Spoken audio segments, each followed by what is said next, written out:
Hey everybody, Doug Herring here from MCUExchange.com, here with another episode of MCU Q&A, the weekly show where we answer your questions about the Marvel Cinematic Universe. If you have a question about the MCU that you'd like to see me answer, just jump into the comments below and ask it there, or you can email me at doug@mcuexchange.com. We read every question and comment, and if we like it, we will answer it on this show. With that being said, let's jump right into the questions. Alright, our first question comes from Check One Comedy, who wants to know, do you think Beta Ray Bill could have a cameo in Thor Ragnarok? If not, maybe a bigger role in Thor 4 if that ever happens. If you'd asked me this question before the Ragnarok teaser came out, I would have said that it's probably unlikely that we'll see Beta Ray Bill. However, after seeing how weird and cosmic and out there that trailer got, I am fully convinced that Beta Ray Bill could make an appearance in Thor 3. Not even as a cameo, but like as a relatively, not major role, but, as a minor role. More than a cameo. Like a Falcon level role in Ant-Man, something like that, where he's in there for like one or two scenes. I don't know if that's ever going to happen, but after seeing what it looks like they're doing for Ragnarok, it's definitely not too weird. Because I think that's the big concern, because he's kind of like this horse-headed alien Thor thing. It's a weird concept to sell to a normal movie-going audience. I don't think that's a problem for Marvel anymore. I think that they have built their brand to the point where they are convinced that they can sell just about anything to the general audience, no matter how weird it is. I think we will probably see Beta Ray Bill eventually, and whether we see him in Ragnarok has nothing to do with how weird the character is. It's just whether or not Taika Waititi wanted to include him. As for Thor 4, I would like to see a Thor 4 without Chris Hemsworth. I love Chris Hemsworth, but I think for the MCU to be sustainable long term, we have to start passing mantles. So Tony Stark retires as Iron Man. It doesn't mean there's no more Iron Man, just means it's not Tony Stark. Because the last thing I want to see is recasting like James Bond. And I know Kevin Feige has suggested that might be the case eventually. I really hope it's not. I would much rather the heroes, just like the comics, the heroes pass the mantle of the superhero name down to somebody else. So personally, I love Tessa Thompson in Creed. I can't wait to see her as Valkyrie. I would like to see a Thor movie where maybe she's Thor. Or maybe not even a Thor movie, just a Valkyrie movie that takes the place of a Thor movie. But thanks for your question. And yes, I do think we'll see Beta Ray Bill eventually. TMP7 says, hey Doug, do you think we'll be seeing a bit of a Hulk versus Bruce Banner inner conflict in Ragnarok? That is something I've been waiting for, and the fact that they kind of touched on it with Hulk fearing Banner in Age of Ultron has me really excited.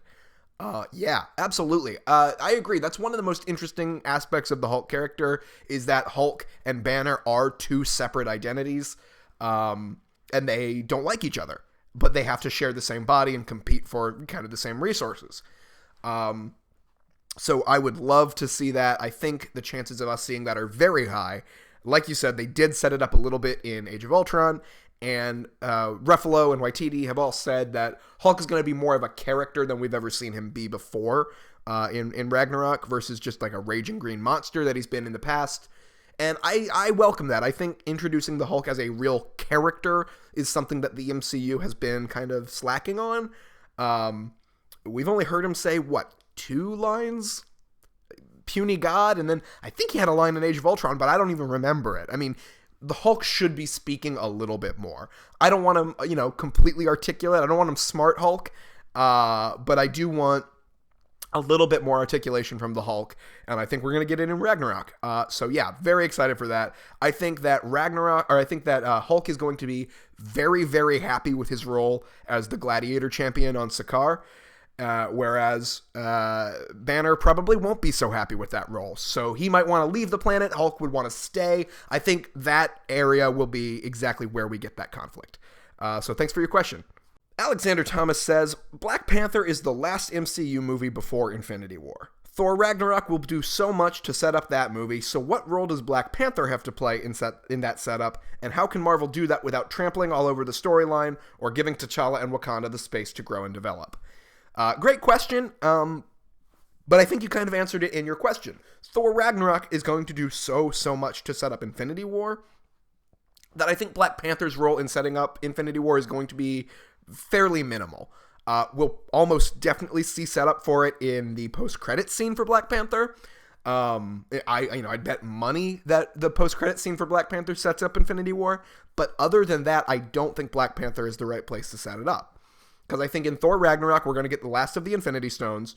We're going to get the setup for Thanos' overall plan. We're going to get all the pieces we need. And then we'll have a little bit of a break before we actually get to Infinity War. To me, I think it kind of reminds me of Age of Ultron and Civil War. Civil War was set up directly by the events of Age of Ultron. In between those two movies, you had Ant-Man. Ant-Man was just about the one character. It established that new character, but it didn't really do any setup. And I think that's what that's what Black Panther's going to be. It'll set up Wakanda. It'll set up, it'll develop T'Challa and the Black Panther and all that, and it'll introduce a new franchise. But I think that movie is going to be largely separate from the Infinity War thing, other than that it will make T'Challa a more interesting character, so we're more excited to see him show up in Infinity War. So yeah, I'm not worried about Black Panther setting up Infinity War at the cost of its own story. If you're gonna worry about any movie getting trampled and overstuffed because of setup, I think it's Thor Ragnarok. Although after seeing that trailer, I don't think that's something we need to worry about either. But thanks for your question. This question comes from Ultimate Typeface, who commented on our website, "Hey Doug, do you think we will ever see Rick Jones in the MCU? He's a really important part of the comics, but seems to have been omitted. I reckon he would add an everyman perspective to the Avengers." I completely agree. Rick Jones is a great character. For anybody who doesn't know, Rick Jones... so in the comics, Hulk's origin story is slightly different from it is in the movies. He was shielding an innocent man from a gamma radiation blast and absorbed the gamma radiation, which is what turned him into the Hulk. The man he was shielding from that blast was an everyday normal dude named Rick Jones.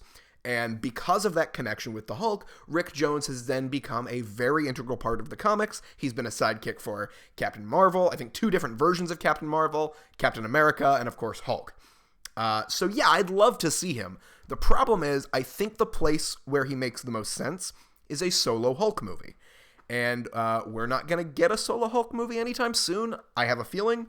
And then we also have the problem of the fact that because Hulk's origin story has changed, he would have to have some other connection to Hulk. Maybe he could be one of the scientists who worked on the project that gave Banner his powers. I don't know. So yeah, you'd have to change his origin story a little bit, and you would have to change his relationship with the Hulk. But I agree, adding an everyman perspective to the Avengers is a cool idea.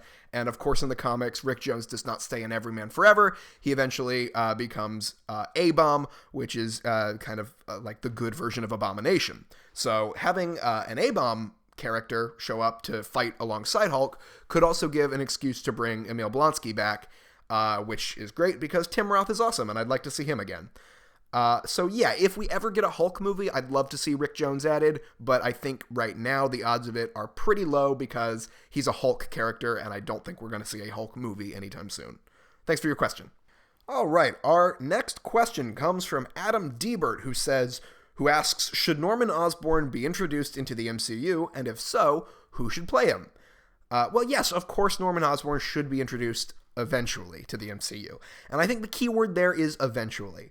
Something that Sony has really had a problem with, especially with the Amazing Spider-Man franchise, is that they're so eager to set up something for the future that they completely forget about making you care about anything that's going on in the present. And so, with Homecoming and that sequel, I would like to see Norman Osborn and Harry Osborn completely left out of it. What I would like to see is for them to wait until Peter is in college before he meets Harry and becomes friends with him. That way, we have at least 4 or 5 more years before we see another Green Goblin. Because that well has been gone to in both Spider-Man franchises already. I don't think it needs to be returned to yet again so quickly, but I do think it has to be used eventually because Green Goblin is a fantastic Spider-Man villain, and obviously because of Harry Osborn, one that has a very personal connection with him. So yes, I absolutely think he needs to be brought into the MCU eventually, but I hope they take their time doing so and wait until Peter's in college. As for who should play him, I think Kevin Spacey would be great. He could do that menacing intelligent, mysterious guy really well, but he can also put on like a nice face. Like, you would believe him as your best friend's dad. Who else? Matthew McConaughey was in talks to play a role in Guardians 2, so he's on Marvel's radar. I think he could be great. Somebody else on Marvel's radar who was also talking about Guardians, Al Pacino. He said he really, really loved Guardians of the Galaxy 1. So I think he's definitely not above doing a superhero movie. And he hasn't really been in anything good in the past 20 years, but he is a world-class actor. And so I think his addition would be great.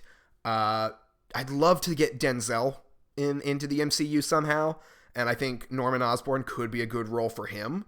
Denzel Washington. The thing about Marvel villains at this point is that the Marvel name is so prestigious that you can basically pick some of the best actors alive to play villains, because it's usually only a one-movie contract. So, yeah, I'm just thinking of Oscar caliber actors who I think would fit really well in the MCU as that Norman Osborn role. And I think those four, Pacino, Spacey, Denzel, and McConaughey, I think those are the four that immediately come to mind for Norman Osborn. And then, of course, you have to cast Harry based on who you cast as Norman. But yeah, I think Norman should absolutely be introduced into the MCU, but not yet.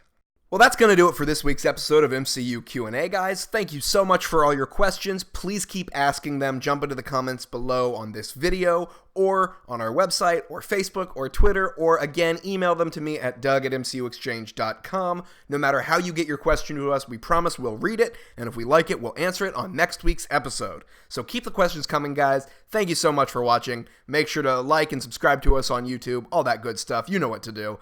We'll see you next time.